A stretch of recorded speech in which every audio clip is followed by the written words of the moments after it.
porque aquello fue un desierto totalmente, ¿verdad? Nos dimos cuenta tiempo después de que el Señor estaba usando esas palabras, esos cultos, esos mensajes, para ganar a miles de personas. Y ha sido una obra invisible, por lo menos para nosotros. Ustedes juegan con ventaja, ustedes nos ven a nosotros, saben si somos altos, bajos, si vamos bien vestidos, mal vestidos. Ustedes lo saben todo de nosotros. La gente dice, oye, ¿cómo está fulano? ¿Cómo está mengano? Digo, pero ¿ustedes cómo saben eso? Y dicen, nosotros lo sabemos todo. Yo no sé nada de nadie, pero ustedes lo saben todo de nosotros, porque lo contamos todo. Y nos hemos dado cuenta de que el Señor hizo una obra maravillosa. Para muchos el concepto en sí mismo de la iglesia virtual ya les choca, les sorprende, porque yo sé que no estamos habituados a hablar en esos términos, ni a ver el poder y el mover de Dios a través de las redes sociales como lo hemos visto y lo seguimos viendo cada día, pero realmente el Señor es increíble. Hemos cantado esta noche varias veces, cuán grande eres tú, cuán grande es el Señor. Y es que efectivamente nuestro Dios es mucho más grande de lo que tú te puedas imaginar. Ni nuestros cánticos, ni nuestras alabanzas, ni nuestros aplausos nos pueden hacer entender, por lo menos en este momento, mientras estemos en este planeta Tierra, lo grande y lo poderoso y lo magnífico que es nuestro Dios.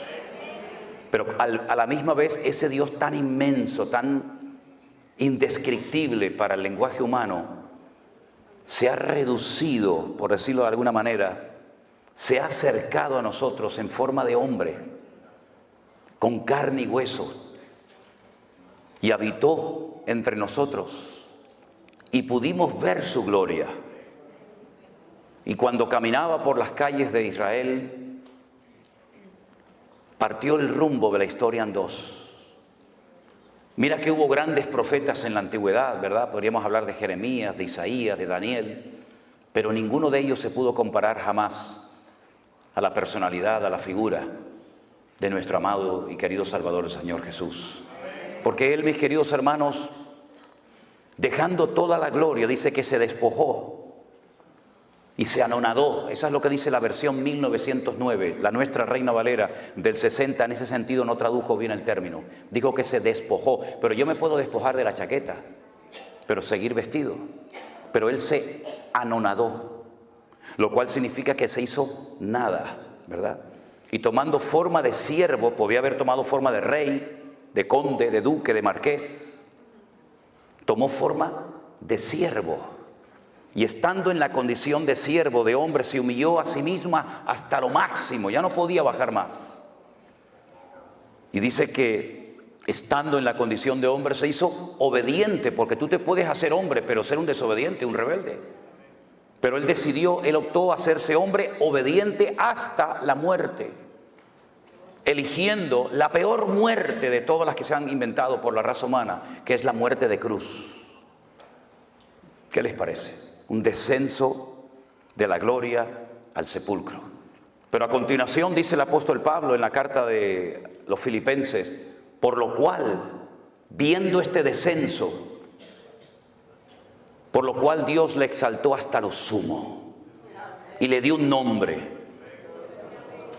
que es sobre todo nombre, para que en ese nombre se doble toda rodilla de los que están en el cielo, en la tierra y aún debajo de la tierra, y toda lengua confiese que Jesucristo es el Señor. Den un fuerte aplauso a Él, aleluya. Ese es nuestro Dios, a Él la gloria en esta noche, aleluya. Pero aunque no voy a hablar de este tema, pero sí quiero, como me dijo el pastor Norris hace un rato, dice, puedes alargarte esta noche un poco más porque mañana es sábado y la gente no trabaja. Entonces dije, esta es la mía. Esta es la mía, amigo. Se hizo siervo, pero es que no todos los siervos en la Biblia eran iguales. Hay diferentes tipos de siervos en la Biblia. Estaba el que se llama el ecónomo. Un ejemplo de un siervo ecónomo, que la Biblia en el Nuevo Testamento lo llama el ayo, el maestro, fue José. José era un ecónomo, un hombre que adquirió toda la responsabilidad de la casa de su amo Potifar. Era un siervo, era un esclavo, pero con privilegios. Sabía leer, sabía escribir y tenía responsabilidades por encima de otros siervos. Qué curioso, para sus hermanos José era una amenaza y para José era una bendición. ¿Cómo es posible que a veces tú para algunos hermanos seas un peligro y para los inconversos seas un instrumento tremendo en las manos del Señor, verdad? Unos lo venden y otros lo compran. Y él fue un ecónomo, un hombre que marcó una diferencia en Egipto, y toda la administración económica de todo el imperio cayó sobre sus manos, porque era un siervo, pero un siervo ecónomo. Pero cuando Moisés escribe la ley, habla de un tipo de siervos que se llaman los doulos, que son los esclavos de amor. En la ley de Moisés había una ley que decía que cada cierto tiempo, cuando llegaba el año de jubileo, todos los esclavos tenían que ser puestos en libertad y las deudas se perdonaban. Usted me debe dinero a mí, llegaba el año de jubileo, ya no me debes nada. ¿Se imaginan si el Fondo Monetario Internacional cada 70 años le perdonara a todas las naciones de la tierra, a toda Latinoamérica, a toda África, las deudas que tienen? El mundo sería una maravilla, habría igualdad. Los ricos no serían cada vez más ricos, ni los pobres serían cada vez más pobres, ¿verdad? Habría una justicia distributiva. Y todos podríamos vivir en paz y sin la presión de no poder pagar ni siquiera los intereses de una deuda que jamás de los jamases se va a poder pagar. En Israel había una ley que era justa. Todas las deudas tenían que perdonarse cada 70 años. Y Jesús la mencionó en el Padre Nuestro: perdónanos nuestras deudas como nosotros también perdonamos a nuestros deudores. Viene del año de jubileo. Y se le daba la posibilidad a los esclavos de irse, de empezar una vida nueva como ciudadanos libres. Pero corría la posibilidad, y de hecho ocurrió en varias ocasiones, esclavos que renunciaban voluntariamente a su libertad. Y para que sus amos no fueran acusados de explotadores, lo que hacían cuando un esclavo quería permanecer por el resto de su vida como esclavo, por amor y no por presión, su amo lo llevaba a la puerta de la ciudad donde se celebraban los juicios y las reuniones importantes y se tomaban los acuerdos, incluso hasta por escrito. Y delante de la presencia de 2 o 3 testigos de los ancianos de la ciudad, se le horadaba la oreja y se le ponía un zarcillo, se le ponía un pendiente.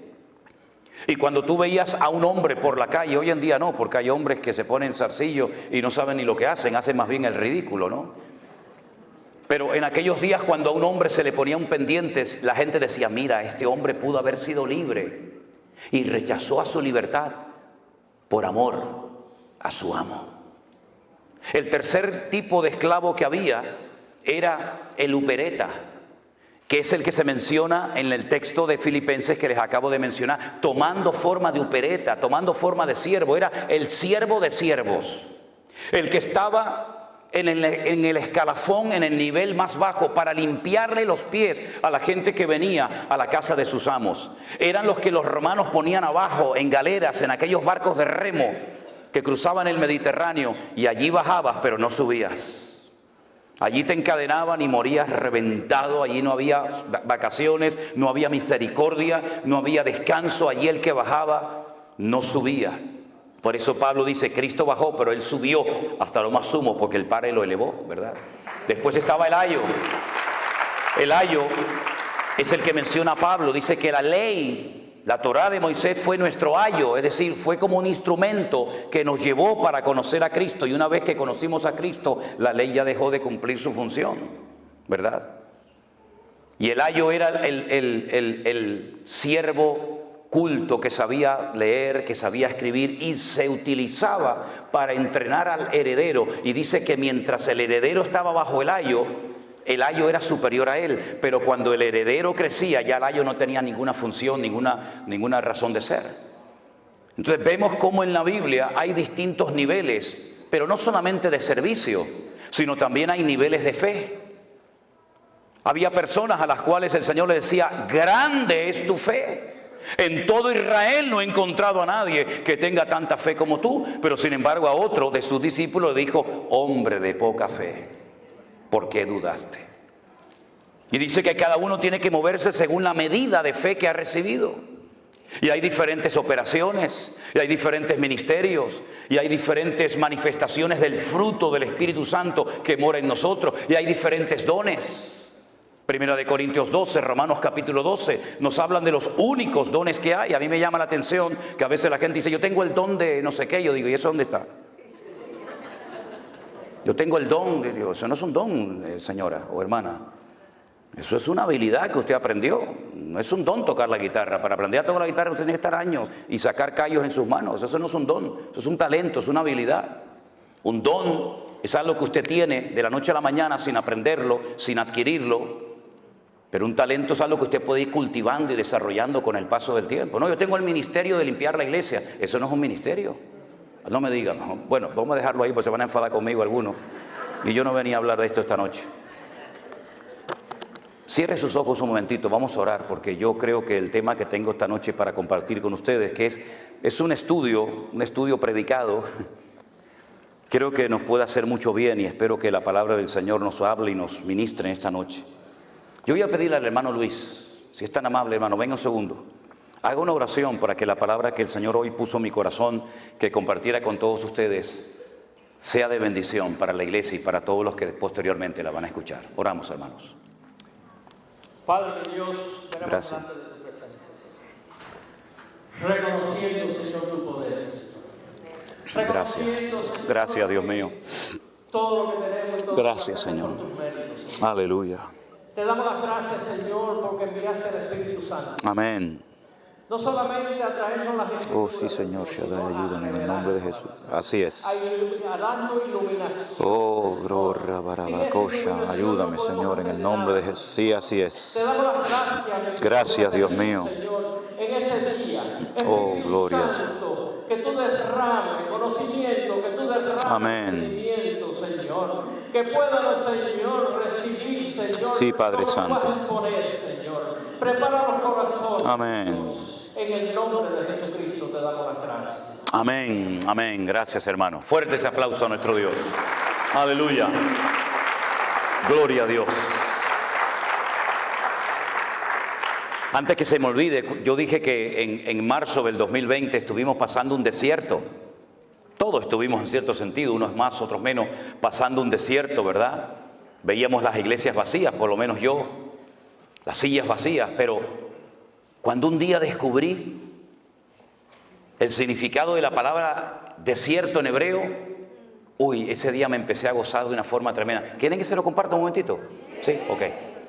Si no quieren, me lo dicen, ¿eh? Yo tengo otras cosas que decirles, pero los libros de la Biblia, en nuestra Biblia, lamentablemente, digo lamentablemente con todo respeto, no recibieron el nombre que el Señor les puso. Por eso nos perdemos mucha bendición simplemente por leer el título del libro que no se llama así en hebreo. Tenemos un libro que se llama el libro de números. Y uno dice, bueno, números, sí, porque hubo un censo. No, pero espere. El libro de números en la Biblia se llama el libro de Bamidbar. Diga conmigo, Bamidbar. Significa literalmente en el desierto. El libro de números en hebreo se llama en el desierto. Bamidbar. Y usted dice, bueno, ¿y? Pero escuche, hay 3 letras dentro del concepto, dentro del término Bamidbar o desierto, que significa hablar. Dabar, la palabra dabar, el verbo dabar es hablar. Anile daber, atale daber, dabar es hablar. Y la palabra hablar está en el desierto, lo cual quiere decir que el sitio donde más habló el Señor fue en el desierto. Así que cuando esté atravesando un desierto, dele gloria a Dios, porque es el lugar donde más habló el Señor. Más que en Canaán, habló en el desierto. Gloria a Dios. Bueno, ahora nos vamos al libro de Bereshit, que es el libro del Génesis. Bereshit tiene 6 letras y son la unión del verbo bara, shit. Bara es el verbo crear, no hacer, crear. Shit es el número 6 en hebreo. Creó 6. Y en el libro de Bereshit, o en el libro de Génesis, en el capítulo 9, se relata una historia muy, muy interesante. Mientras buscan el texto, permítame decirles que si uno quiere analizar y estudiar uno por uno los 613 mandamientos que aparecen en lo que llamamos nosotros el Pentateuco, o el Humash, en hebreo, que viene del número Hamesh de 5, la ley de Moisés, uno va a encontrar que hay exactamente 613 mandamientos. ¿Cuántos hay? Y todos los días, observando, conociendo la cultura de Israel, tú ves el 613 por todos lados. Por todos lados. Miren, cuando yo voy a Israel, y espero que algunos de ustedes, ya algunos me han dicho que van a ir conmigo este año, cuando ustedes llegan allí se van a dar cuenta que yo tomo mucho un zumo, un jugo, que es de Rimón, ¿cómo se llama? De granada. De granada. ¿Sabéis lo que es la fruta, la granada, no? Bueno, ellos parten la granada a la mitad, la meten así en una máquina, la exprimen y te dan un zumo de granada que a mí particularmente me gusta muchísimo. Las granadas de Israel, cuando usted las parte a la mitad y empieza a sacar las semillitas esas rojas que lleva dentro, las pone todas encima de una mesa, de un plato, de un vaso, y usted va a contar 613. Bueno, será casualidad, vamos a coger otra, pártela a la mitad, saca 613. Puede partir 1000 granadas y todas ellas tienen dentro 613 semillitas. Pero eso se ve por todos lados, por todas partes se ve. Y cuando uno analiza uno por uno los mandamientos, los 613 mandamientos, que son muy interesantes, pero te lleva años estudiar cuántos mandamientos hay en Génesis, en Éxodo, en Levítico, etcétera, etcétera, tú te das cuenta de que tú los puedes clasificar en grupos. Por ejemplo, hay un grupo de mandamientos que se dieron para recordar cosas del pasado. Esa es la finalidad de dicho mandamiento. Y ahí entrarían, por ejemplo, las fiestas de obligatorio cumplimiento para el pueblo de Israel, como subir a Jerusalén en la fiesta de la Pascua, en el mes de Aviv. Aviv, en hebreo, con V, es primavera, el mes de Aviv. Entonces dice, pero eso aparece en Tel Aviv. Claro, Tel es monte, Aviv es primavera, el monte de la primavera, ¿no? Entonces, en el mes de Aviv, entre marzo, abril generalmente, tienen que subir a Jerusalén a celebrar la fiesta de la Pascua. Y 50 días después, la fiesta de Shavuot o Pentecostés, y finalmente la fiesta de los tabernáculos. Y había un mandamiento que era para recordar cosas. El Shabbat, el único día de la semana que tiene nombre. En hebreo no hay lunes, martes, miércoles, no. En hebreo es día primero, día segundo, día tercero, día cuarto, día quinto, día sexto y Shabbat. Shabbat, Shevet, siéntate. Shevet, siéntate. Shabbat, quédate quieto, no te muevas. Eso es lo que significa, ¿verdad? Y hay mandamientos que son para recordar permanentemente cosas que Dios hizo. Hay otro tipo de mandamientos que no entran dentro de una lógica. Uno dice, bueno, ¿y esto por qué lo mandó Dios? No lo puedes entender, pero Dios lo mandó para probar tu fe y tu obediencia. Y ahí, por ejemplo, entra lo que se llama la paradumá, que es la vaca roja, la finalidad de la vaca roja, de la cual habla la Biblia en Hebreos y en Números. Ahí entra el no mezclar ciertos alimentos lácteos con cárnicos. Y uno dice, ¿y qué razón de ser tiene esto? Aparentemente ninguna, pero Dios está probando tu fe y tu nivel de obediencia. Luego hay una gran clasificación de mandamientos que se llaman lo ta'aseh. Dígalo conmigo, lo ta'aseh. No hagas. Cosas que no se pueden hacer. No matarás, no cometerás adulterio, no andarás por tu pueblo chismorreando, etc. No se hace, no se hace. Son los mandamientos lo ta'aseh. Ellos lo llaman lo ta'aseh o mandamientos negativos. Y luego hay un gran sector de mandamientos que lo llaman ta'aseh. Si lo ta'aseh es no hagas, ta'aseh, ¿qué es? Ahí está. Mira, ya saben hebreo, fíjate tú por dónde. Cosas que tienes que hacer. Hay cosas que tenemos que hacer y cosas que no tenemos que hacer. Entonces, cuando tú vas a la palabra de Dios, te encuentras que hay muchas cosas que el Espíritu Santo inspiró a los autores de la Biblia para que viéramos ejemplos a no imitar. No se escribieron para que tú hagas lo mismo, no. Se escribieron como advertencias para que tú no hagas ni digas lo mismo que dicho personaje hizo o dijo. Y hay otras parábolas, otras historias, otros relatos que se narraron y se escribieron para que nosotros siguiéramos el ejemplo e hiciéramos exactamente lo mismo. ¿Cómo podemos saber si lo que voy a leer es algo que tengo que hacer o no tengo que hacer? Por el resultado que produjo. Y en el libro del Génesis, capítulo 9, hay una historia de algo que no se tuvo que haber hecho, pero se hizo. Y el Señor la registró en las páginas de su palabra para que tuviéramos un ejemplo de algo que no tenemos que hacer los creyentes bajo ninguna circunstancia. Génesis 9, versículo 18. Dice la palabra así: y los hijos de Noé que salieron del arca fueron Sem, Can y Jafet. Punto y coma, pon ahí, ¿sí o no? Sí. Y ahora me da una información, de los tres me da una información que no me da con el primero ni con el tercero. Me dice, y Can es el padre de Canaán. ¿Por qué no dice el versículo? Bueno, y fulano de tal es el padre de... No solamente de Can, solamente destaca. ¿Se dan cuenta? Sem, Can y Jafet destaca que Can es el padre de Canaán. Por algo será, lo vais a ver ahora. Versículo 19. Estos tres son los hijos de Noé y de ellos se llenó toda la tierra. Toda la raza humana desciende de ellos. Es un estudio muy interesante ver qué naciones descienden de Jafet, de Sem, de Can, ¿verdad? Pero no es el tema ahora. Después comenzó Noé a labrar la tierra y plantó una viña. ¿De dónde sacó esa viña? Si toda la tierra estaba anegada en agua, seguramente ya la tenía dentro del arca. Se llevó muchas semillas, no solamente animales, se llevó muchas semillas, muchas plantas que posteriormente cuando él sale, las planta. Entonces él planta una viña y bebió del vino y se embriagó y estaba descubierto en medio de su tienda. Para los que no sepan, yo creo que esto es algo que todo el mundo sabe, pero simplemente a modo de información.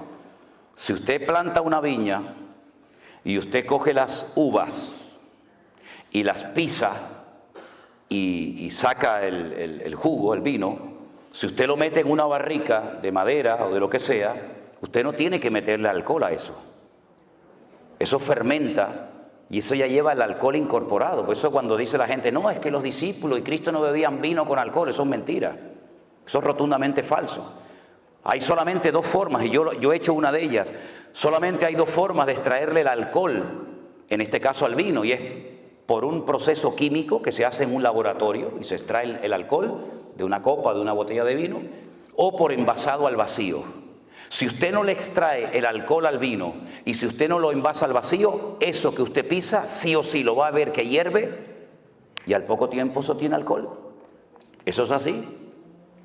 Y entonces Noé lo que hace es que planta una viña y se ve que, porque esto que leemos en unos minutos, esto llevó mucho tiempo, plantar una viña, crecer, ¿verdad? Plantarla, cultivarla, pisarla, elaborarla, eso llevó mucho tiempo, pero la Biblia te relata condensadamente la historia y dice que él bebió de ese vino, se embriagó y estaba totalmente descubierto en medio de su tienda. Ya en el tiempo del Génesis el Señor había cubierto la desnudez de Adán y Eva. Y lo que hace es que se descubre. Cuando ya el Señor había establecido el principio de que ya el hombre no podía andar por ahí desnudo, sino cubierto. Aunque me llama la atención que la ropa se inventó para cubrir, pero hay algunas personas que usan una ropa que lo que hace es que lo descubre. Pero bueno, eso es un tema para otro día. Can, vuelvo otra vez a decir, padre de Canaán, ya es la segunda vez que lo dice. Ya es la segunda vez que lo dice. Y Canaán no existe. Existe Sem, Can, Jafet. De momento Canaán no está por ningún lado, pero dice que Can fue su padre, vio la desnudez de su padre y lo dijo a sus hermanos que estaban fuera. Fue con el chisme. Fue con el cuento a sus hermanos. Oye, papá está borracho, está desnudo en la tienda. ¿Y por qué no te callas la boca y lo tapas? Para que no se entere nadie. ¿Por qué estás divulgando? ¿Por qué estás extendiendo esto? ¿Esto qué edificación va a traer a la familia? Ninguna. Tápalo, cúbrelo y que haya la boca y aquí no ha pasado nada. Pero no, él va, divulga, cuenta el chisme a sus hermanos. Y entonces sus hermanos, Sem y Jafet, tomaron la ropa, la pusieron sobre sus propios hombros y andando hacia atrás, cubrieron la desnudez de su padre, teniendo vueltos sus rostros y así no vieron la desnudez de su padre. En el texto en castellano, en español es imposible captar esto, pero si usted lee este texto en hebreo, el texto nos da a entender que Can intentó hasta abusar sexualmente de su padre. Es como cuando muchas veces me dice, pero bueno, ¿con quién se casaba la gente? Caín, ¿con quién se casó? Bueno, el texto hebreo escribe una partícula, unas letras, que cuando usted lee y nació Caín, en el hebreo dice y otro más. Eso no se tradujo al castellano. Y nació Abel y otro más, u otra más, puede ser masculino o femenino. En este caso el texto en castellano no nos lo relata. Yo sé que para algunos puede ser una sorpresa, pero cuando usted lee el texto en hebreo y lo analiza letra a letra, palabra a palabra, usted se va a dar cuenta que no solamente se rió de su padre, no solamente fue con el chisme y con el cuento a sus hermanos, sino que incluso quiso hasta abusar sexualmente de su propio padre. Es durísimo lo que estoy diciendo. Fíjense lo duro que es que después en la ley de Moisés se establece, no puedes ver la desnudez ni de este, ni de este, ni de este, ni de la otra, ni de otro, ¿verdad? Y lo establece claramente. Y de entonces dice que ellos cubren la desnudez de su padre. Y me llama mucho la atención, déjenme que les lea este versículo que dice, tenemos una hermana pequeña que no tiene pechos. Usted dice, ¿usted está leyendo la Biblia? Sí, claro. Estoy leyendo en Cantares capítulo 8, para que no se asusten. Tenemos una hermana que no tiene pechos. ¿Qué haremos de nuestra hermana cuando pregunten por ella? Bueno, tal vez tenía un defecto, tal vez era falta de desarrollo, de madurez, pero van a preguntar por ella y van a decir, ¿a la niña qué le pasa? ¿Qué le pasa al niño? No, le pasa algo, ¿no? Y entonces, de una forma poética, en literatura poética hebrea dicen, si ella es un muro, edificaremos sobre ella un palacio de plata. Y si fuera una puerta, la guarneceremos, la adornaremos con tablas de cedro. En otras palabras, vamos a hacer todo lo contrario a lo que hizo Can, que fue con el chisme y con el problema, el pecado que había cometido su padre. Nosotros vamos a cubrirla. No encubrir. Encubrir dice que el que encubre no prosperará. Pero el amor cubrirá multitud de pecados. Parece lo mismo, encubrir a cubrir. No es lo mismo. El que encubre no prospera, dice la Biblia. Pero el amor nos permite cubrir la falta del hermano, que no se entere nadie. Oye, déjalo, no pasa nada. ¿Estás arrepentido? Busca al Señor, sí, amén, ya está. Queda entre tú y yo, ya está. Usted sabe que la mejor manera de divulgar una noticia es contársela a un cristiano evangélico. Eso ni el WhatsApp, ni el Facebook, eso corre como la pólvora. Cuando se despierta Noé, porque tarde o temprano se tenía que despertar, se despierta de su embriaguez y supo lo que había hecho su hijo más joven. ¿Se enteró? Y entonces hace Noé algo, dice algo que no es un ejemplo a seguir. Ya dije antes que hay ejemplos a no seguir, a no imitar y ejemplos a imitar. Y en este caso, cuando este hombre se despierta, sale de su embriaguez, dice, maldito sea Canaán. Y aún no había ni nacido. Salieron del arca Sem, Can y Jafet. No se habían reproducido en el arca. Él está hablando de un personaje que aún no había nacido y antes de nacer ya lo maldice. Canaán. ¿Quién era Canaán? El hijo de Can. Por consiguiente, el nieto de Noé. Lo maldice. Y la maldición es la siguiente. Siervo de siervos serás a tus hermanos.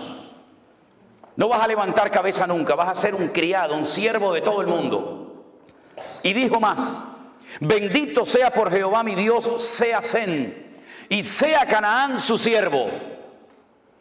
Engrandezca el Dios a Jafet y habita en las tiendas Sem, y sea Canaán su siervo. Vivió Noé después del diluvio 350 años y fueron todos los días de Noé. ¿Cuántos? 950 años y murió. Y uno dice, ¿cuántos años? No se preocupe que aún hubo uno que vivió más. 969 vivió en Matusalén. 19 años más que este. ¿Qué le parece? Lanza una maldición. ¿Hizo bien en decir aquello? No. Pero marcó el destino de Canaán. Y yo les pregunto a todos ustedes que ya son conocedores de las Escrituras, ¿cómo se llamaba el país al cual el Señor quiso llevar a su pueblo de Egipto, cruzando el desierto, rumbo a dónde? A Canaán. Qué curioso, ¿no? La gente de ese país, los cananeos, que no eran originarios de Canaán, por ejemplo, los filisteos vinieron de Europa. Sí, los famosos filisteos, los enemigos acérrimos del pueblo de Israel y de David y de Saúl, eran de la isla de Creta, la que después pastoreó, ¿se acuerdan? La iglesia en Creta, Tito. Ellos fueron de Creta y ocuparon toda la costa mediterránea de Israel, de tal manera que ellos controlaban el comercio que entraba y salía. Ellos todavía en aquellos tiempos dominaban las 5 ciudades de los filisteos. Por eso ahora entiende por qué David cogió 5 piedras. Porque ellos controlaban desde, apréndanse estos 5 nombres: Gaza, Ashkelon, Asdod, Ecrón y Gat. ¿Lo dice conmigo? Gaza, Ashkelon, Asdod, Ecrón y Gat. Entonces, ¿este de dónde es? No, este es de Gat. Dame 5 piedras por si acaso vienen los 4 detrás y me los cargo también a los 4. ¿Qué te parece? No era por si fallaba la puntería, no, yo le voy a acertar porque es tan grande que es imposible no darle. Es por si vienen los otros 4, el de Gaza, el de Ashkelon, ya de paso también ya los paso y me los llevo. Ahora fíjense qué interesante. Allí estaban los filisteos, allí estaban los moabitas, los amonitas, allí estaban todos los cananeos cuando el Señor quiso trasladar a su pueblo de la esclavitud a una tierra de maldición. Y uno dice, pero los cananeos eran malditos, ¿por qué Dios no los llevó a otra parte del mundo? Porque el Señor quería que su pueblo cambiara la tierra y no que la tierra los cambiara a ellos. Porque nosotros somos de este mundo, vivimos en este mundo, pero no somos de este mundo. Y no es el mundo el que tiene que afectar y cambiar la vida de la iglesia, sino la iglesia cambiar las modas y la corriente de este mundo. Y cuando la iglesia no se mete en el mundo se mete en la iglesia, que es lo que lamentablemente ha sucedido. Entonces encontramos que los cananeos están bajo una maldición. Todos los cananeos, por supuesto el primero Canaán, pero luego todos los demás. Qué curioso. Yo en el fondo de lo que quiero hablar en esta tarde y despejar dudas es el famoso tema de las maldiciones. Porque me he encontrado con centenares de preguntas hace unos meses atrás de creyentes, gente nacida de nuevo, que estaban asustados y preocupados por el tema de las maldiciones, si se pueden heredar o no. Y algunos me citaban parte de Éxodo capítulo 20. ¿Saben que Éxodo capítulo 20 es de los 2 capítulos que hay, Deuteronomio 5 y Éxodo 20, donde aparecen los 10 mandamientos? ¿Verdad? Y el Señor le dice que al pueblo de Israel que Él visita la maldad de los padres sobre los hijos hasta la 3ª y 4ª generación. Y me citaban así el texto y yo les decía, no lo mutile, no lo corte, siga. No lo corte, siga citándolo. De los que me aborrecen, que no es nuestro caso, hermanos.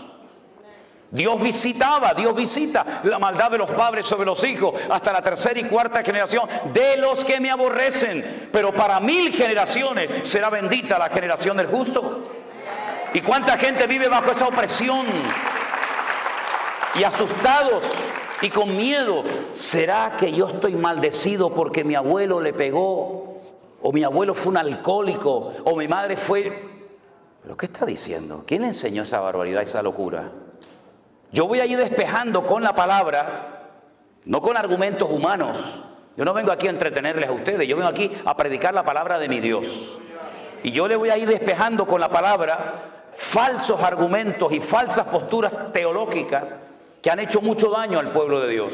Ya le acabo de mencionar que Dios visitaba la maldad sobre los padres, sobre los hijos de los padres hasta la 3ª y 4ª generación de los que me aborrecen. Por lo tanto, el creyente, el nacido de nuevo, el que es templo del Espíritu Santo, el que ha pedido perdón por su pecado, ahí no tiene por qué sentirse aludido. Porque usted no aborrece al Señor, que yo sepa. Ahora, si hay alguien aquí que aborrece a Dios, agárrate, mi hermano. O bueno, más que mi hermano, mi amigo. Porque hermanos no. Resulta que cuando llegan a la tierra de Canaán, que no es Israel todavía, bueno, a veces se le cita como la tierra que fluye leche y miel, ¿sí? Para no mencionar lo de Canaán, Israel todavía no se llamaba la tierra que fluye leche y miel. Y entonces la gente dice, oye, pues si fluye leche y miel, allí tiene que haber vacas por todos lados. Si para que corra la leche, tiene que haber millones de vacas. No. Mira, te lo voy a decir de otra manera para que lo entiendas mejor. Es tierra de palmeras y de dátiles. Es lo mismo. Tierra que fluye leche y miel. Miel de palmera, como la que tenemos en Canarias, miel de dátiles. Y el higo ese que tiene púas, lo aplastas y sale una leche. Entonces yo te voy a llevar a una tierra de palmeras y de dátiles, de leche, de higo y de miel de palmera. A esa tierra yo te voy a llevar. Pero allí, a la tierra que yo te voy a llevar, no es como la de Egipto, que no hace falta orar por lluvia, allí siempre hay agua. ¿Por qué? Porque viene el río más largo del mundo, 6.666 kilómetros de largo. Siempre hay agua en Egipto. En Israel no. En Israel vas a tener que comportarte bien para que yo mande la lluvia temprana y la lluvia tardía. Y depende de tu conducta en la tierra, actuará el cielo. De ahí viene lo de atar y desatar, permitir o no es permitir, ¿verdad? Y resulta que cuando entran a la tierra prometida, Josué, que ya había aprendido la lección hace 40 años atrás del fracaso de los espías que vinieron con un informe negativo y sembraron un espíritu de desánimo y de derrota en el pueblo, él opta por mandar a 2. ¿Se acuerdan? Y les dice, entren en Jericó y que nadie se entere que ustedes están ahí. Ustedes son espías, los otros eran exploradores. Son 2 palabras en hebreo diferentes, no tiene que ver una cosa con otra, aunque se traduce igual en la Reina Valera. Entren a Jericó, ¿y dónde pueden entrar sin levantar sospechas 2 extranjeros? A un burdel, a una casa de prostitución donde entran y salen hombres y no van a levantar sospechas como si entraran a cualquier otro lugar. Entonces, entren y averigüen cómo está la situación de adentro hacia afuera. Y cuando llegan a la casa de Rahab, la ramera, la dueña del prostíbulo, Rahab le dice, escuchen, hemos oído lo que Jehová vuestro Dios hizo por vosotros cuando os sacó de Egipto. Es como si te saca alguien el periódico de hace 40 años de esta ciudad y te lee la noticia de hace 40 años, como si fueran actuales. Eso es lo que Rahab está haciendo. Hemos oído lo que el Señor vuestro Dios hizo cuando os abrió el mar rojo, cuando derrotasteis a Faraón y a los egipcios, y cómo habéis ido venciendo a todos los reyes por el camino. Y sabemos que el Señor vuestro Dios entregará esta tierra en vuestras manos. Tenían más fe los inconversos en el Dios de Israel que Israel en el Dios de ellos. Y entonces ella pide clemencia, pide misericordia, por favor no me matéis, porque esta ciudad yo sé que va a ser entregada en vuestras manos. Ahora, hay un dato curioso en el libro de Josué que dice que Rahab vivía entre muro y muro. Eran 2 muros alrededor de las casas, eran 2 círculos concéntricos, uno más grande que el otro, ¿verdad? Eran como 2 grandes circunferencias. Y ella vivía entre muro y muro. Quédense con ese dato. Ellos le dicen, si tú no le cuentas al rey de Jericó que hemos estado aquí y que nuestros soldados están al otro lado del Jordán, y cuando vayan a Israel conmigo van a ver Jericó, Jericó todavía existe, la ciudad de las palmeras, y van a ver allí el río Jordán, y enfrente van a ver otro país que hoy en día se llama Jordania. Eso es un país inventado, eso no existía, eso en la Biblia es Moab. Pero los ingleses, para que no les atacaran y no les robaran las posesiones, dijeron a los hashemitas, que eran los peores del desierto, mira, vamos a hacer una cosa, para que no nos ataquen más y nos dejen en paz, les regalamos un país entero y te nombro rey. Y entonces dijeron, ¿cómo lo llamamos? Pues si está el Jordania, venga, para ustedes. Y así se lo inventaron. Entonces las tribus estaban al otro lado, y estos cuando le dicen a Rahab antes de irse, amarra este cordón rojo en la ventana de tu casa para que cuando entremos y caigan las murallas y tomemos posesión de la tierra, sepamos dónde tú vives para que no te matemos. Pero una cosa, tienes que estar dentro de la casa, tú y toda tu familia. ¿Lo entendiste? Sí, ok, chao. Se fueron. Viene la destrucción de Jericó, todos conocemos la estrategia. Allí no se lanzó ni una piedra, ni una lanza, ni una jabalina, ni una flecha, nada, porque no iban a caer por el poder del hombre, iban a caer por la estrategia divina. Los muros cayeron de arriba abajo, se desmoronaron, no cayeron Cuando los arqueólogos fueron en los años 50 a estudiar las antiguas murallas de Jericó, que aún están allí, la antigua Jericó, se dieron cuenta de algo muy curioso, que los muros no habían caído de afuera hacia adentro, tampoco lógicamente de afuera hacia adentro, sino, ¿se acuerdan la imagen aquella que vimos aquí cerca cuando aquellas dos torres gigantescas, cómo cayeron? Se desmoronaron sobre sí mismas, así, de arriba abajo. Así cayeron los muros de Jericó, porque fue una intervención divina del cielo a la tierra. Cuando ellos entran a la ciudad de Jericó, todas las murallas caen, el círculo de afuera y el círculo de adentro, pero la casa de Rahab permaneció. Porque caerán a tu lado 1000 y 10.000 a tu diestra, mas a ti no llegará, por cuanto has puesto tu confianza en Jehová tu Dios. Fuerte ese aplauso a él. Dios la cuidó, aleluya, porque Dios cuida de la vida de su pueblo. Bendito sea Dios. Recuerden, ella es descendiente de Canaán, y Canaán que estaba bajo la maldición de Noé. Maldito sea Canaán. ¿Cómo eran los cananeos? No tengo tiempo de explicar todo, pero fundamentalmente tremendamente idólatras, salvajes, sin misericordia, sin piedad ninguna, y una promiscuidad sexual sin precedentes, terribles. Todo valía, sin especificar detalles, todo valía en la cultura, en la idiosincrasia, en la mentalidad cananea. El sexo era lo más importante en la vida de esa gente, y lo mezclaban con la idolatría, y tenían a Baal Peor y tantos dioses que, bueno, que si yo les digo cómo los adoraban, nos terminaríamos todos escandalizando en esta noche. Esta mujer se convirtió, diríamos en un término cristiano para que nos entendamos, y ella dice en la Biblia que se casó con uno de los espías, que se llamaba Salmón. No que se casó con un pescado, a ver si me entiende. Cuidado, se llamaba Salmón. Y se convirtió y formó parte del pueblo de Israel. Y al poco tiempo queda embarazada. Y tiene un hijo que se llamó Obed. Y Obed crece y tiene un hijo que se llamó Booz. Y Booz se casó con Ruth.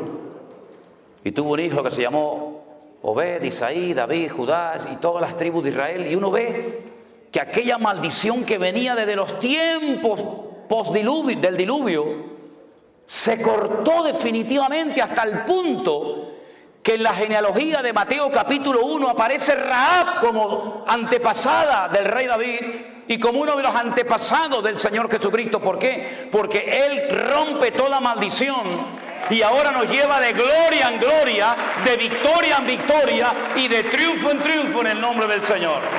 Él cortó la maldición de Noé. Lo único que lo puede cortar es una genuina y auténtica conversión a Cristo. De modo que si alguno está en Cristo, nueva criatura es. Las cosas viejas pasaron, he aquí todo es hecho nuevo.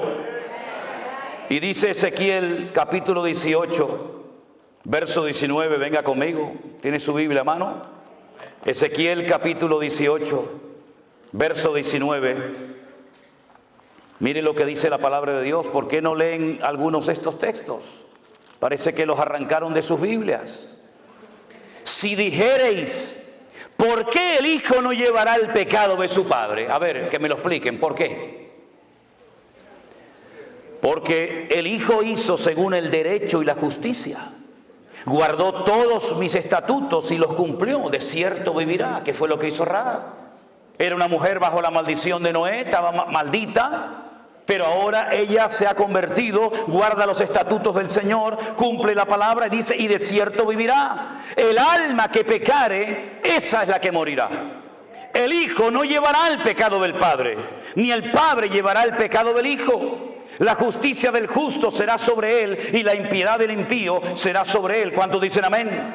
En otras palabras, ahora entienden la absurda pregunta que los discípulos en Juan capítulo 9 le hacen al Señor cuando ven a un ciego de nacimiento y le dicen al maestro, Señor, explícanos esto. para que este muchacho naciera así, en esta condición que nunca ha visto, porque hubo gente que vio y perdió la vista y la recuperó. Pero hubo personas como este de Juan capítulo 9 que nunca había visto. Entonces explícanos, Señor, ¿quién pecó, este o su padre, para que este haya nacido ciego? Siempre especulando, siempre tratando de buscarle las cuatro patas al gato, ¿verdad?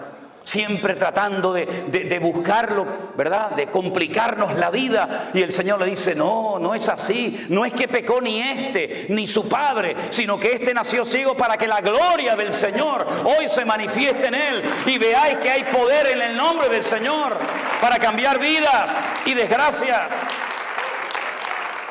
Y cuando Juan, que estaba allí, oye esta explicación, y el Señor le pone en su corazón escribir un evangelio, lo hace de una forma extraordinaria, magistral. Él dice que, lo dice incluso en el evangelio que escribió, que muchas cosas hizo el Señor y muchas cosas dijo el Maestro que no todas se escribieron. Él dice, dando su opinión personal, pienso que si se hubieran escrito todas las cosas que dijo, hizo el Señor, no cabrían los libros en el mundo. Pero estas se han escrito para que creyendo en Él tengáis vida eterna. Y entonces lo que hace es que analiza y ve todo el ministerio de Jesús. El hombre más cerca del corazón de Dios en el Antiguo fue David. Y el hombre más cerca del corazón de Cristo en el Nuevo fue Juan. El único que le dijo, ¿quién es, Señor? Yo no te voy a entregar. Todos dijeron, ¿quién? ¿Seré yo? ¿Seré yo? ¿Seré yo? Yo no sé, yo sé que no soy. ¿Quién es, Señor? El único que se recostó sobre Cristo y oyó el latido del corazón del Maestro. Él vio todos los milagros del Señor Jesús, todos. Incluso se llevó a María, su madre, como encargo en la cruz, ¿se acuerdan? Las conversaciones que habrá tenido con ella. Pero entonces él dice, de todo lo que el Señor hizo, yo voy a escoger 7 solamente. Y no lo llamó milagros, lo llamó señales, marcas en el mundo espiritual. Y entonces en el capítulo 2, 4, 5, 6, 6, 9, 11... Él es como si tuviéramos 7 cámaras de filmación, 7 cámaras de vídeo grabando en esta noche aquí, y después juntáramos todo el material de las 7 cámaras, la que está allá arriba, la que está por los costados, la que está enfrente, juntáramos todo el material y lo pudiéramos ver. La pregunta es, ¿cuál de las 7 proyectó la verdad? ¿Aquella? ¿La de la izquierda? ¿La de la derecha? ¿Cuál de las 7 cámaras grabó la verdad? Todas, de diferentes puntos de vista. Unos de atrás para adelante, unos de adelante para atrás, unos de arriba abajo. 7 visiones diferentes de la misma escena, del mismo culto. Eso es lo que hace Juan. En el capítulo 2 dice, yo estuve allí cuando le dieron agua y él la convirtió en buen vino. En un vino excelente que dejó al catador, al maestresala, con la boca abierta diciendo, pero ¿qué has hecho? Has guardado el mejor vino para el final, cuando el bueno se pone al principio y después ya cuando están ya que no disciernen de derecha a izquierda, le pones el malo, pero tú lo has hecho al revés. Es que lo mejor está por venir, mi hermano. Y entonces muestra el Señor de la calidad. Pero en el capítulo 4 viene un hombre y le dice, tengo un siervo que está enfermo, pero Señor, no hace falta que venga, di la palabra y mi criado sanará. Y entonces cuenta el milagro enseñando que el Señor es el Señor del espacio, no lo limita al espacio. Ay, amigo, pero en el capítulo 5 va al estanque de Betesda y le dice a un hombre, ¿quiere ser sanado? Y le dice, es que no tengo a nadie que me meta. ¿Quieres ser sanado, sí o no? ¿Cuánto tiempo llevas ahí? 38 años, levántate, toma tu lecho y anda. Y es el Señor del tiempo. No lo limita el tiempo ni el espacio. Y en el capítulo 6 camina por encima de las aguas. Él domina la creación y no la creación lo domina a él. Pero también en el capítulo 6 multiplica los panes y los peces. Porque es el Señor del tiempo, del espacio, de la calidad. Y es el Señor también de la cantidad. Con lo poco, con su bendición alcanza y sobra. En el capítulo, En el capítulo 9 le dicen, ¿quién pecó, este o sus padres? Y él dice, ni él ni su padre. En otras palabras, yo voy a romper hoy una regla que para ustedes ha sido una atadura durante años. Es creer en la mala suerte, creer en las maldiciones hereditarias. No, es que tiene que nacer gente enferma para que yo me glorifique en ello. Y finalmente, esperen. En el capítulo 11... la prueba final. Si hubieras estado aquí, mi hermano no habría muerto. ¿Qué le está diciendo Marta y María? Por culpa tuya mi hermano está muerto ahora. ¿Sabes? Yo te llamé. Tú nos enseñaste, clama a mí y yo te responderé. Y yo clamé. ¿Y por qué no viniste? Pedid y se os dará. Yo pedí y no recibí nada. Yo llamé y no se me abrió la puerta. Yo busqué y no te encontré. Y ahora vienes y mi hermano ya hiede porque hace 4 días que está muerto. Si hubieras estado aquí, mi hermano no habría muerto. Ahora, ¿para qué vienes? Ya es demasiado tarde. Los judíos creían y creen que a las 72 horas, a los 3 días, el alma se va del cuerpo y nunca regresa.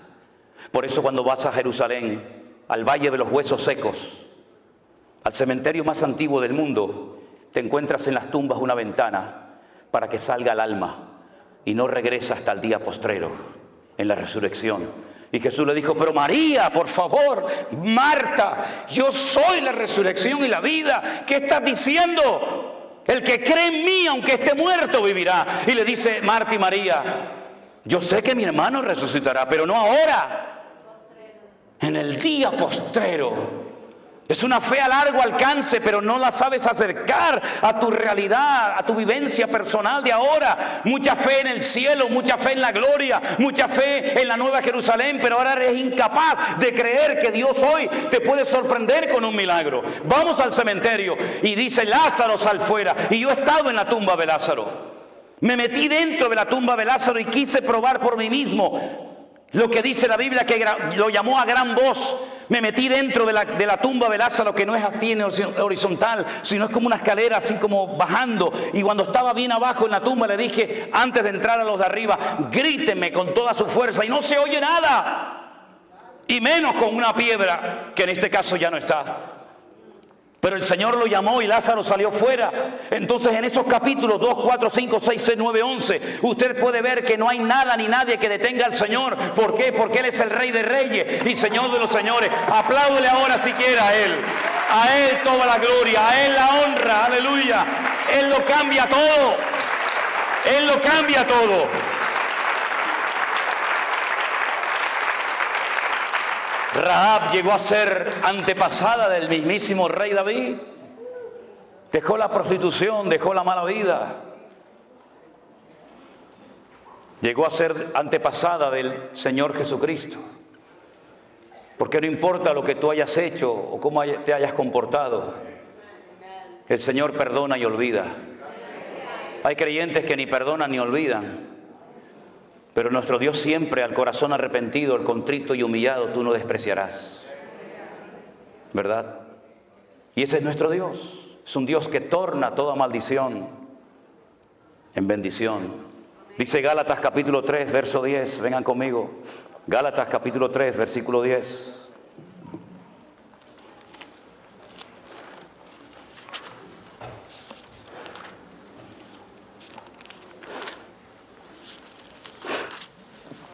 Porque todos los que dependen de las obras de la ley están bajo maldición. No es nuestro caso, ¿verdad, hermanos? Los que dependen de las obras de la ley están bajo maldición. ¿Por qué? Porque la ley dice, maldito todo aquel que no permaneciera en todas las cosas escritas en el libro de la ley para hacerlas. ¿Usted quiere vivir según la ley? Inténtelo. Vaya, ya empiece. Si usted es capaz de cumplir una ley perfecta de 613 mandamientos, siendo un ser humano imperfecto, finito y limitado, inténtelo. Pero le digo de antemano que no lo va a poder conseguir nunca. Nunca lo va a poder cumplir. Porque si quisiera incluso hoy en día decir, yo prefiero vivir según la ley y no según el cristianismo, según el evangelio, hay más de 430 mandamientos que no va a poder cumplirlos porque no hay templo en Jerusalén. Y todos ellos dependen de que hay templo en Jerusalén. Pero si quiere intentarlo, allá usted. De nada le sirve poner las 2 velitas encendidas el Shabbat. De nada le sirve ponerse un kipá en la cabeza. Yo siempre le digo a los hombres, ¿usted quiere vivir según la ley? Sí, sí, hermano. Ok, ¿ya se circuncidó? Ay, no, hermano, eso no me lo diga. Digo, entonces usted, esto no vale. Por las obras de la ley ninguno se justificará delante de Dios, dice la Biblia. Es evidente, porque el justo por la fe vivirá. Sadik emunató yihyeh, dice el texto hebreo. Sadik, el justo, emunató, por su fe, yihyeh, existirá. Una cosa es vivir y otra cosa es que tu propia existencia dependa de tu fe. Es mucho más profundo. La ley no es de fe, sino que dice: el que hiciere estas cosas vivirá por ellas. Pero Cristo nos redimió de la maldición de la ley, hecho por nosotros maldición, porque escrito está: maldito todo aquel que es colgado de un madero. Para que en Cristo Jesús la bendición de Abraham alcanzase a los gentiles, a fin de que por la fe recibiésemos las promesas del Espíritu.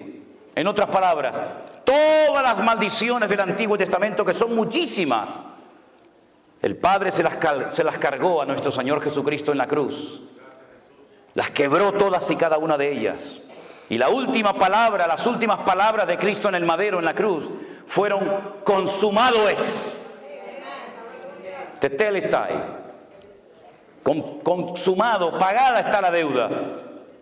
Tal vez no entendemos lo que quiso decir en profundidad el maestro en aquel momento, pero el Señor Jesucristo dio una palabra, expresó con dos palabras lo que hacían los romanos cuando una persona en su imperio cumplía la condena. Le daban un papel que se llamaba el certificado de deuda. Usted le debe al Imperio Romano 30 años de cárcel, trabajos forzados, en galeras, donde sea. Cuando usted cumplía la condena, ponían su nombre, su apellido, su condena, el día que entró, el día que salió, y abajo ponían el sello del Imperio Romano y ponía la misma expresión, la misma palabra que el Señor Jesucristo, minutos antes de morir, la pronunció en la cruz del Calvario. Pagada está la deuda. No es que la salvación sea gratis. La salvación no es gratis. Lo que pasa es que Él pagó el precio. Y para usted es gratis. Pero el precio era la vida. El precio era la sangre. Y es gratis para mí, pero no fue gratis para Él. Y por eso dice Pablo que era ciudadano romano y entendía la cultura de la época y la idiosincrasia de los pueblos. Él dice que él tomó el acta de los decretos que nos era contraria y se fue a la cruz y la clavó, y despojando a los principados y potestades triunfó sobre ellos en la cruz. Bendito sea el Señor. No le debemos nada. La deuda está pagada. No hay maldición, no hay nada que a usted lo separe del Señor. Un versículo más. Primera de Pedro capítulo 3, verso 9. Primera de Pedro capítulo 3, versículo 9. Un texto también muy interesante a tener en cuenta. Dice así la palabra del Señor: vamos a leer del 8. Finalmente, sed todo de un mismo sentir, compasivos, amando fraternalmente, misericordiosos, amigables. Verso 9. No devolviendo mal por mal, ni maldición por maldición, sino por el contrario, bendiciendo, sabiendo que fuisteis llamados, ¿para qué? Para que heredaseis bendición. ¿Para qué hemos sido llamados nosotros? Para heredar bendición. Si mis antepasados fueron terribles, yo no tengo culpa de ello. Yo no voy a tener que rendir cuenta por la vida de ningún antepasado. Yo tendré que rendir cuenta delante del Señor por mi vida propia. Y es muy fácil decir: no, es que yo soy así porque mi padre era así. No, usted es así porque usted quiere ser así. No le eche la culpa a su padre. Incluso fíjense lo que les voy a decir: no es que el diablo me tentó, es que el diablo llega hasta donde usted le deje llegar. Ese de cuentos. No le deis lugar al diablo, dice la Biblia, ¿sí? Si le da lugar, lo va a tomar. Pero si usted se somete a Dios, resiste al diablo, huirá de vosotros, dice la Biblia. Así que no le eche la culpa al diablo de que anoche se emborrachó. Usted se emborrachó porque se quería emborrachar, déjese de cuento. Engaña a otro si quiere, a mí no. No, es que se me presentó la tentación y el diablo me tentó y me fui con otra. No, tú te fuiste con otra porque te querías en el fondo ir con otra. Porque el diablo te tienta porque conoce las debilidades de tu corazón. Porque hay gente que no es tentada nunca por la droga, porque nunca anduvieron en ese camino. Y porque hay gente que son tentadas en ciertas cosas, porque son las rendijas que le tienes abierto al enemigo, que él las conoce perfectamente. Y cuando estás rodeado de luz, cuando estás en medio del campamento de los santos, cuando estás entre los hermanos, el enemigo ni se te ocurre acercarte. Pero en el momento en el que bajas la guardia y en el momento en que nadie te observa, si tu corazón no es limpio, no verás a Dios, porque dice la Biblia que solamente los limpios de corazón verán a Dios. Pero no quiero terminar este estudio, este mensaje, sin citar el famoso versículo de: pero hermano, ¿y si no damos el diezmo, no estamos en maldición? Sí, ya sé que es en Malaquías, ¿eh? Gracias por recordármelo, ¿eh? Dicho sea de paso, el último libro de nuestra Biblia es el libro del Antiguo Testamento. ¿Cuál es? Malaquías. En hebreo no. En hebreo son los mismos libros que los nuestros, pero el orden es diferente. ¿Y por qué los judíos quitaron a Malaquías del último libro del Antiguo Testamento, de la Tanaj, como lo llaman ellos, y pusieron Segunda de Crónicas? Porque cuando usted termina de leer el Antiguo Testamento, dice la palabra maldición. Y para no terminar de leer la Biblia, el Antiguo Testamento, mencionando la última palabra maldición, lo ponen en otro sitio para no terminar con la palabra maldición, sino con el nombre Israel. Porque la palabra Israel es muy interesante porque termina con una letra que se llama la letra Lamed, que es la equivalente a la L nuestra. Y cuando usted empieza a leer la Biblia desde el principio, la primera letra que se encuentra es una letra que se llama la letra Bet, que significa casa, y son 4 preposiciones, pero bueno, es la letra Bet. Entonces yo empiezo leyendo la Biblia con la letra Bet y termino el Antiguo Testamento con la letra Lamed y la junto las dos y dice Lev, corazón. Cuando termino de leer la Biblia he conocido y he penetrado en el corazón de mi Dios. Ahora, mis queridos hermanos, me han preguntado muchas veces que usted está en contra del diezmo. No, yo no estoy en contra del diezmo. ¿Usted quiere dar el diezmo? Délo. Pero si usted no da el diezmo, usted no se va a ir al infierno.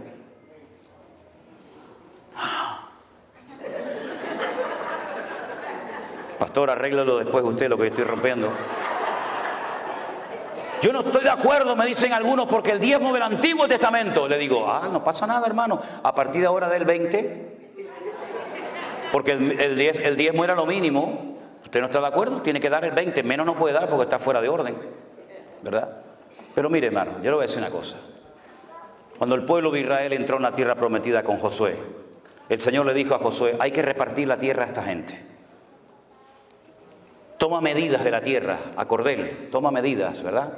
Y echen suertes. Era el sistema en la época. Echen suertes y a ver, ¿a dónde le toca a Simeón? Al norte, venga, vete para el norte. Desde aquí hasta aquí, desde aquella montaña hasta esta piedra, esto es tuyo, ahí te queda. Manasés, ustedes son muchos, la mitad de Manasés se va al otro lado del Jordán y la otra mitad se viene para acá porque ustedes son mucha gente. Adán, mira, Adán como son pequeñitos, llévalos para arriba, para el norte, allí en los altos del Golán, allí está Adán. Y a los benjaminitas pues los lleva, y entonces repartió toda la tierra. Y resulta que cuando faltaba una tribu por recibir tierra, el Señor le dice a Josué, a ellos no le des tierra. Los levitas. Y dijeron, no, yo soy vuestra tierra, dice el Señor. Entonces si no puedo sembrar, si no puedo tener animales, si no puedo dedicarme a la agricultura, a la ganadería, entonces ¿de qué vivo, Señor? Dice, no pasa nada. Le voy a pedir a las tribus restantes, a las 11 que tienen tierra, que separen el 10% de sus beneficios y se lo den a ustedes, para que ellos se dediquen a lo material y ustedes se dediquen a lo espiritual. Claro, cuando el pueblo estaba en obediencia, alineado con el Señor, los levitas vivían de maravilla, porque imagínate, te venían vacas, te venían ovejas, te venía de todos los productos de la tierra, pero cuando bajaban la guardia, cuando se iban en pos de los dioses, los levitas lo pasaban mal. Pero el diezmo se creó por Dios porque es la ley más justa que existe, porque nadie da más que nadie. Si usted gana $10,000 y su diezmo son 1,000, está dando exactamente lo mismo que el que gana 1,000 y da 100. Los dos han dado en proporción a su ingreso. Han dado el 10%. El que tiene más da el 10 y el que tiene menos da el 10. Es exactamente igual. Pero fue una ley para cuidar de una casta sacerdotal llamada los levitas. Eso cuando dicen, oye, no, es que los que están en la alabanza son los levitas. Se levita los que cantan. Está de la República Dominicana, el otro de Japón, el otro de Venezuela, va a ser un levita esto. Eso no tiene nada que ver, no esté mezclando las cosas, porque eso sale mal. Mire, entonces los levitas vivían del amor y de la generosidad, ¿verdad? Y del corazón solidario del resto de sus hermanos. Pero fue una ley para mantener, no para extender. Es decir, con el diezmo cubrimos los gastos. Con el diezmo las familias de Leví están cubiertas. Pero en la mentalidad del judaísmo no existe proselitismo. Mire, los musulmanes quieren ganar el mundo para su causa. Ellos ya han dicho en Europa hace muchos años, ganaremos a Europa con el vientre de nuestras mujeres. ¿Y qué es lo que hacen? Pariendo. Los europeos tienen 1 o 2 hijos, si es que los tienen, y estos tienen 7, 8, 9, 10. No, simplemente una regla de 3, ¿no? En tantos años, ellos son más o menos, entonces hay alcaldes, hay diputados, hay senadores. ¿Por qué? Porque ellos se reproducen, porque tienen el objetivo de evangelizar. Los cristianos también tenemos el objetivo de ir por todo el mundo y predicar el evangelio. Los budistas, todas las religiones, todas las sectas del mundo quieren ganar gente, quieren ganar adeptos, quieren ganar clientes, llámalo como quiera, para su causa, menos los judíos. Usted no se va a encontrar a un rabino judío aquí en Nueva York o en Jerusalén o en cualquier parte del mundo evangelizando. Es que ellos no quieren que usted se convierta. Ellos ni le hablan, ni le miran. Usted es un goyín, usted es un perro. Pero entonces, ¿cómo hacemos? Ellos entonces inventaron algo que lo llaman los Benei Noah.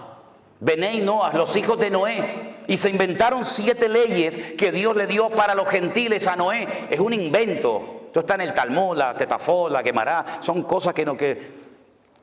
Y entonces ellos dicen, nosotros somos el pueblo escogido.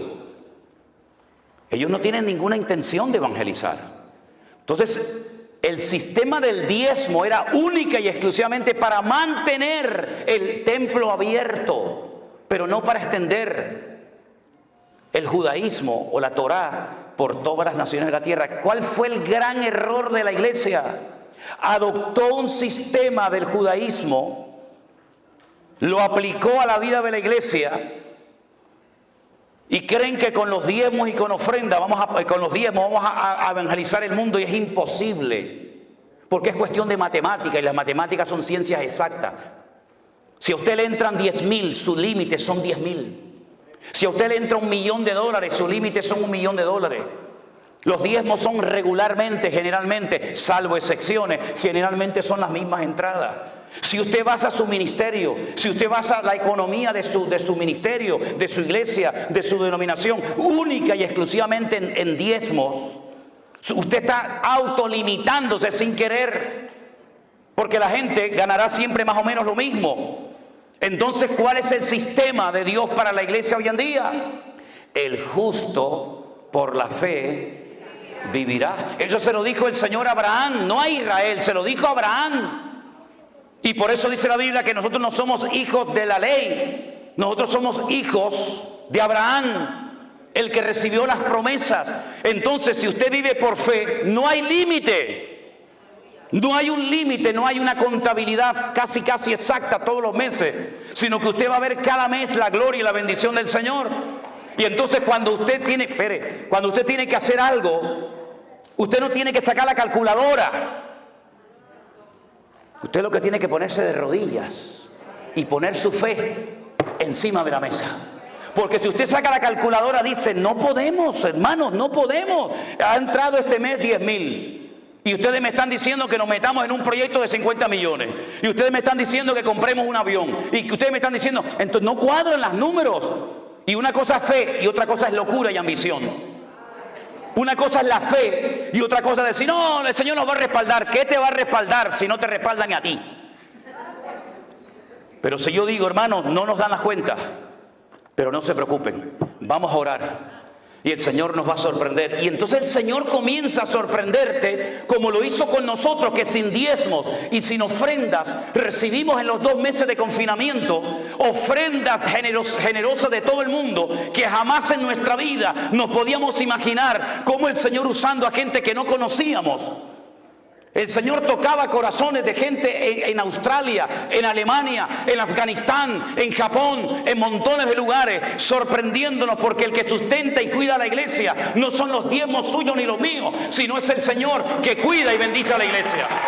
Es una forma diferente, revolucionaria, ya lo sé.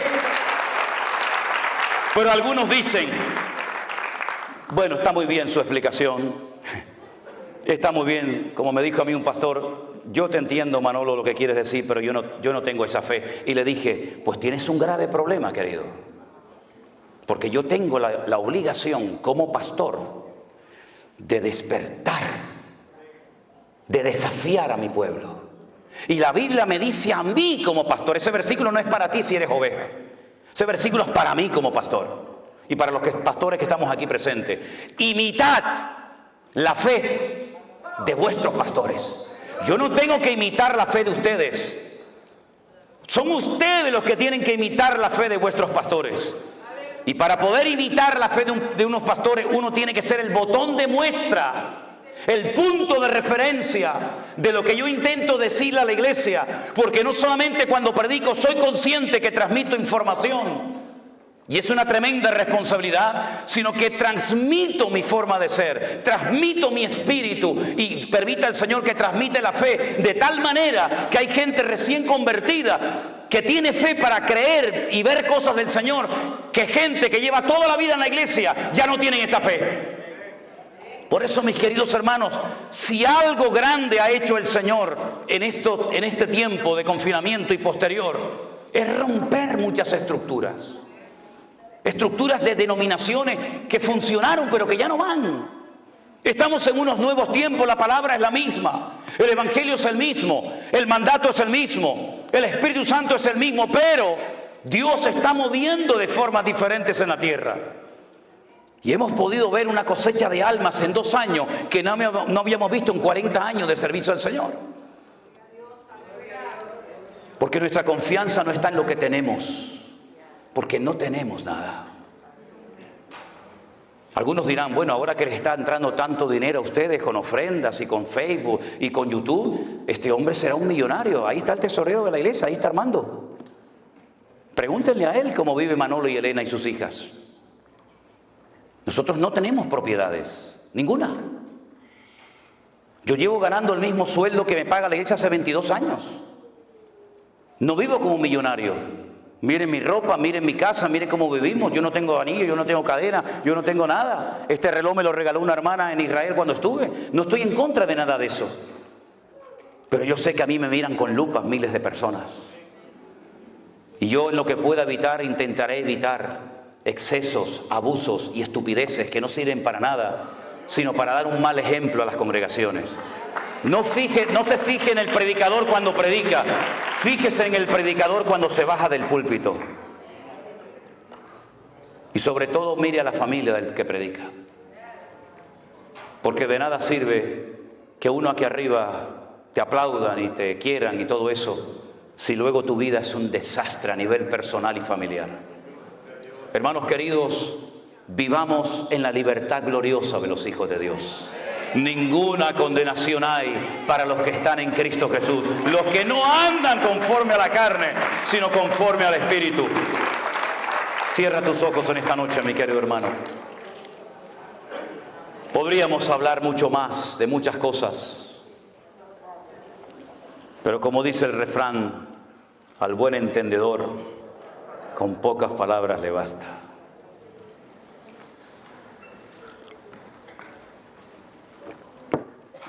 No vivan bajo condenación, queridos hermanos. La sangre de Jesucristo nos ha limpiado de todo pecado.